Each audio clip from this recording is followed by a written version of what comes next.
Hi, good morning, everybody. I hope you are well today. I hope you're having a great day. So today I am joined again by my lovely friend Daniela Mannucci, fellow adoptees, and we are going to be talking about identity. So this Thrive model that I've come up with, the I stands for identity, and it can be a little bit confusing. We can, as adoptees, we can get, and human beings, I'd say, we can get very confused about what identity is.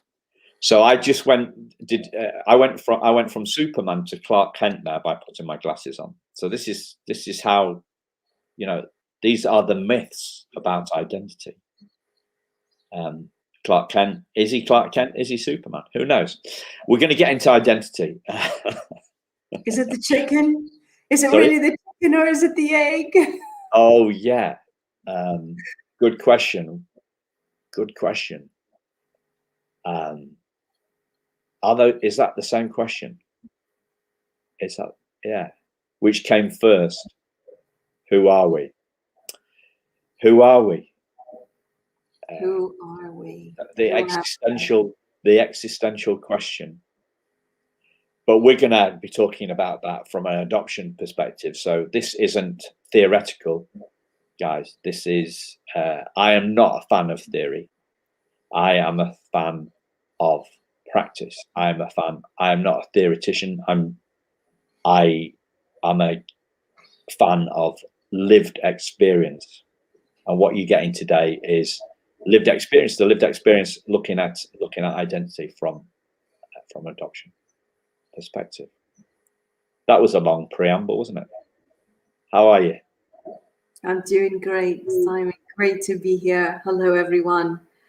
So, Simon, can I give you the first question? You can. Okay. So, in all these years of experience and living life, how do you see identity now? I see identity as having many layers. Who we truly are. So I'll start with a really concrete layer of identity. And then I'll move into some more kind of perhaps a little bit more abstract stuff. Because I know that we live in a world that's, and me too, yeah, we're fixated on the concrete, and the abstract stuff seems to be a little bit whimsical, theoretical, and sometimes irrelevant. But I don't believe that's the case. But let's start with the concrete stuff, right? So identity. So you are looking at me on a screen, and you know me as Simon Ben. You don't know that I've got a middle name. So I know I have a middle name. My middle name is Jonathan, Simon Jonathan Ben. And people say, well, who are you? What's your name? And we kind of think, well, we are our name. But here's the thing, right? So I remember 6-7 years ago when I went on my search for what had happened, search for my birth mother and how I came into this world and stuff like that. I remember standing in an office in Leeds at an adoption charity, and they gave me this piece of paper, which was my original birth certificate. It didn't look anything like an original birth certificate, but it said David Anthony Flower. David Anthony Flower. So who are you talking to today? Are you talking to Simon Jonathan Ben, or are you talking to David Anthony Flower? And I thought, as I read that piece of paper, I thought, ooh, that's a bit weird. I've had two names. So here's the thing about the truth is always true, yeah? So if I drop this pen, it's always going to go down within the Earth's atmosphere with gravity, right? So that's gravity is truth, right? If I have had two names, I can't be either. My name isn't my identity. And so who am I? Well, I'm not my name. The other thing is I'm not the voice in my head.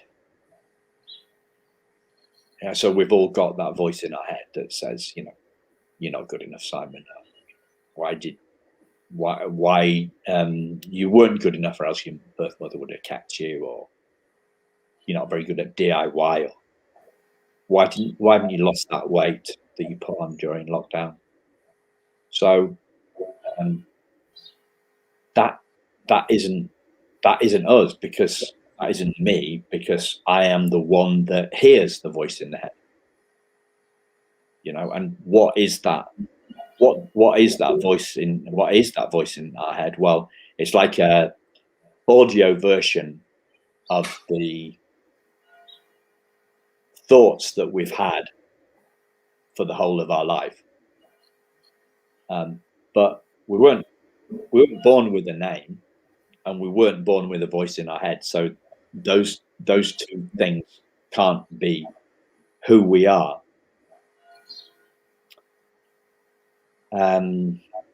So who are we? Well, great question. Who are we then? We're not our name. We're not the voice in our head. Are we our body? Well, there's a number of ways of looking at that. You can say, well, we refer to the body, or my nose. I refer to my nose or my hand. So I'm the owner of my hand. I'm not my hand. It's not me. So that's one way of looking at that. We're not our body. And the other way would be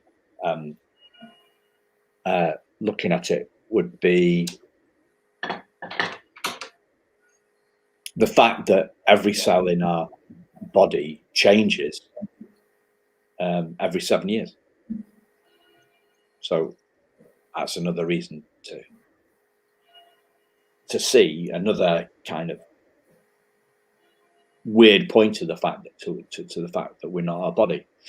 So we're not our name.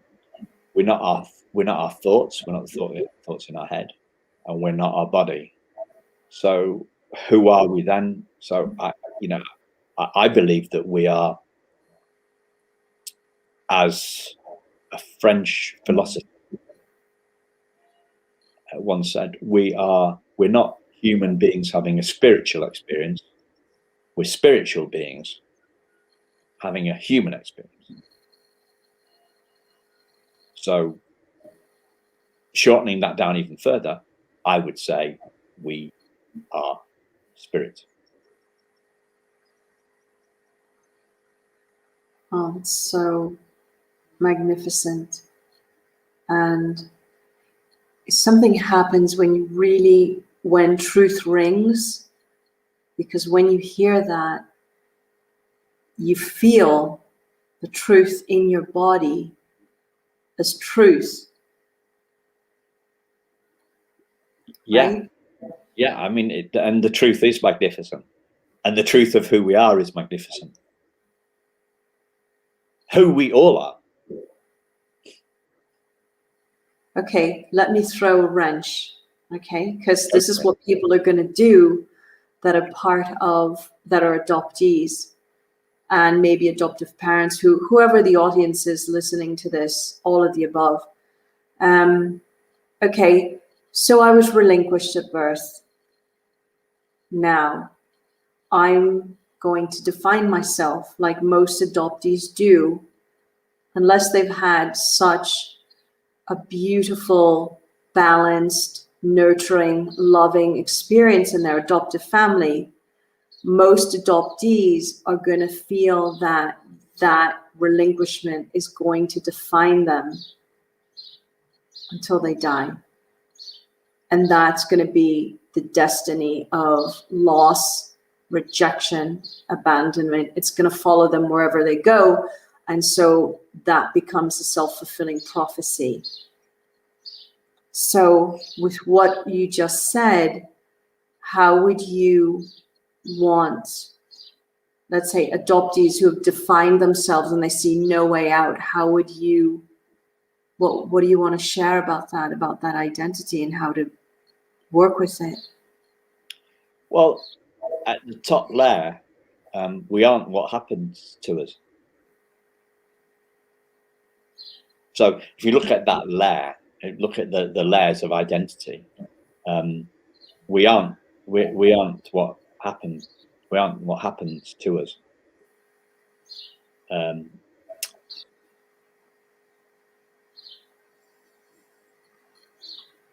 So I'm back to my favorite metaphor of the diamond.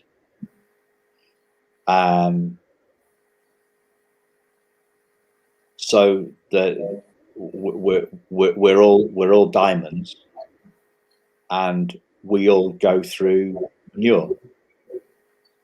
All of us, adopted or non-adopted, we go through manure.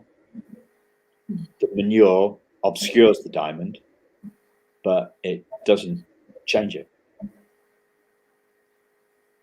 It doesn't, to use your word of magnificence, the manure that we've been through doesn't diminish our magnificence.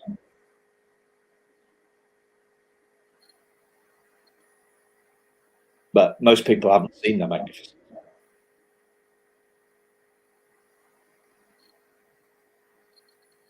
I've been lucky enough to have some great teachers that have helped me see it, pointed me towards it. And when they pointed me towards it, I've been a bit thick and slow on the uptake, but eventually I've seen it. But that doesn't mean I don't lose sight of it.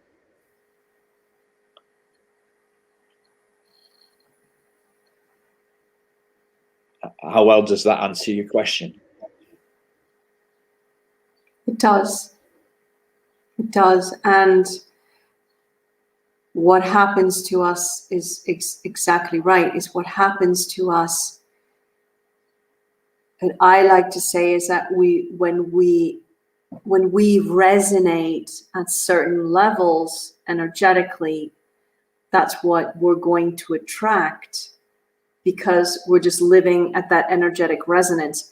And here's where things get really distorted very quickly, when people start blaming themselves, because that's going to put you more into the rabbit hole. If you blame yourself because of the things that happened in your life, instead of taking energetic responsibility, that's when you're going to say, oh, well, all this stuff happened to me, so it must be my fault.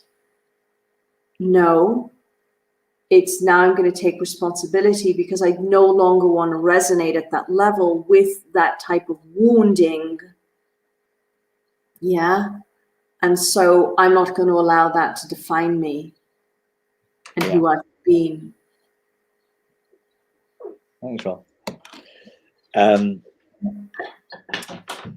So here's the thing. Most of us aren't choosing what we do, how we feel, and what we think, and how we see ourselves most of the time,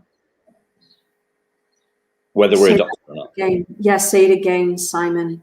That word, that's so important. Yeah. Most of us aren't choosing what we do, how we feel, what we think, or how we see ourselves most of the time.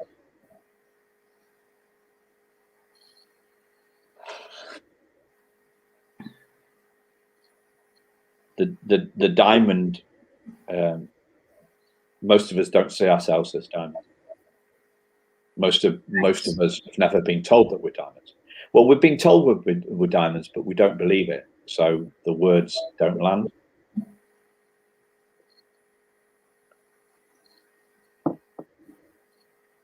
And we've been raised to, we've not been raised to see that. And people have tried to persuade us of it. But we've got a very good reason, especially as adoptees. We've got a really good reason, haven't we? We've got a really good reason to believe that, we're not good enough, because we were relinquished. Does that serve us? Seeing that? No. Are we choosing? No. Do non-adopted people think that they're not good enough? Yes. This is part of the human condition. So we're not good enough. ... Not good enough. And then we go fetch the reasons. Right. Oh yeah, and I'll give you all the reasons that I'm not good enough. So I'm not good enough because okay. So at the moment, right, one of my reasons is that I'm not good enough. I'm not a good enough adoption coach and trainer because I am living off revenue from other sources. I am not good enough because I'm a bit overweight. I'm not good enough because I eat too much sweet stuff. I've got loads of reasons that I'm not good enough. I'm not good enough right now because I can see that I've got a little clock in the corner of the screen that shows that we're live and we're going 16 minutes, 27 seconds, and nobody's watching. So that's another reason that I'm not good enough, because I haven't attracted enough people into my life to watch my videos. So I've got lots of really good reasons that I'm not good enough. But luckily, I can see that none of them are actual truth. I can see in this moment, I can see that. But no doubt, in 10 minutes later, when we've finished the podcast, finished recording the video, so we're recording this on video, but it's going to be a podcast as well. I will be. There will be some manure in my head that said, "Why did you talk about that? And how come nobody watched the video?" Simon?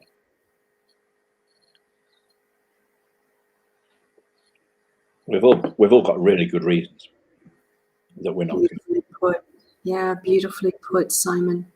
And that's the thing. I just want to add in really quickly that those voices, just because we become familiar with the voices in our head, doesn't mean that that's who we are, because those voices are familiar. That's just like an old shoe that feels really good, but you can't go to the ball with an old shoe on because it's really comfortable, right? You won't go to the ball and be feeling good about yourself with a beautiful ball gown or a smoking, a tuxedo, and with shoes that have manure on them.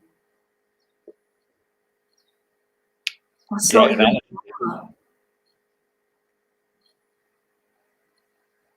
Great analogy, yeah. So the diamond is lost in the manure that we've been through, and it's further obscured by the manure in our head. Right, because the diamond's voice is steady. The diamond is silent, actually. Yeah. Most of the time, the diamond is silent.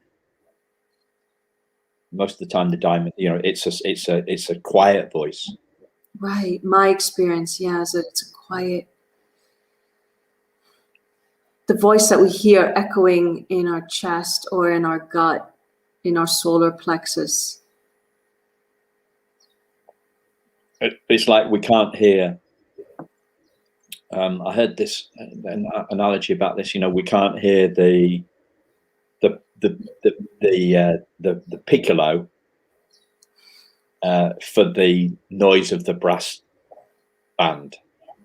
So we've got this really loud voice in our head that's telling us that we're not good enough, and we've got this little voice saying, "Yes, you are," but we can't hear that. So the voice in our head, the voice of wisdom is most of the time we can't hear it, and it's drowned out, or it's silent. You know, it doesn't actually make any noise. You know, we just know what to do. You know, in those moments, in those emergencies, we just know what to do, don't we? We don't actually. There isn't a voice that tells us that. That's exactly right. Yeah. It's like the soul comes to the forefront and it's like everything opens, awareness is super high. But why do we have to wait for those moments? Why would we want to wait for an emergency instead of tuning in day by day, knowing that you are a diamond and finding your way to that silence, right? Yeah, before we spoke, we were talking about, you know, the light at the end of the tunnel. So if we're living in the dark, we can't see the diamond. Right. And there's an awful lot of adoptees in the dark. And, you know, I've been there and you've been there too. So we couldn't, neither of us could see anything in the dark. None of us can see anything in the dark. We're kind of like groping away, trying to find our way through and stuff, but we can't see our magnificence. We can't see the essence of our nature. And we think that we're the manure in the dark. That's all we see is darkness. So it's about seeing. Hopefully, we're bringing some light to this subject. Yeah. Beautiful. This feels all really, really profound. I wonder if anybody is listening. But I'm not particularly bothered. Are you? No. No. Not at all. Because we're having a great time. It's beautiful. So the true meaning of identity is It's a diamond having a good time. an opening up to experience in the moment, right? Yeah. The diamond having a good time, the diamond being in the moment. I'm not telling anybody. I don't think you are either. Are we telling people to live in the moment? Yeah, we're hinting, aren't we? We're hinting to that. And stuff is going to come up. We're going to get triggered. And then we have to move through that and be with that and come out of it and not brace and not avoid and not try to stuff it, but be with it and say, okay, how can I find my way back to my own light through this experience and seeing it as a potential for growth and expansion, right? So that you get to know who you are at an even deeper level as you've gone through the challenge, instead of seeing the challenge, again, here's where we get caught, as another re-verification that we're not good enough. You see, we've learned it all wrong. Beautiful. We've gotten it really backwards. That's beautiful. I'd love to, I think that sounds like a good way to talk about what we were having a laugh about before we started recording. This post-traumatic growth. Right. Post-traumatic growth. Everybody's heard of PTSD. I found some incredible statistics on PTSD that only 10 to 20% of people that go through traumatic stress events get PTSD. So that means that 80 to 90% of people don't. And I'm just thinking, how come nobody's talking about this? How come nobody's celebrating the resilience of 80 to 90% of the population? Wouldn't that be a great headline? 80 to 90% of people don't get PTSD. It's not the media and the online world. It does not share good stories like that. But the even better story of post-traumatic growth. Finally, a psychologist celebrating something positive. Brilliant. Post-traumatic growth.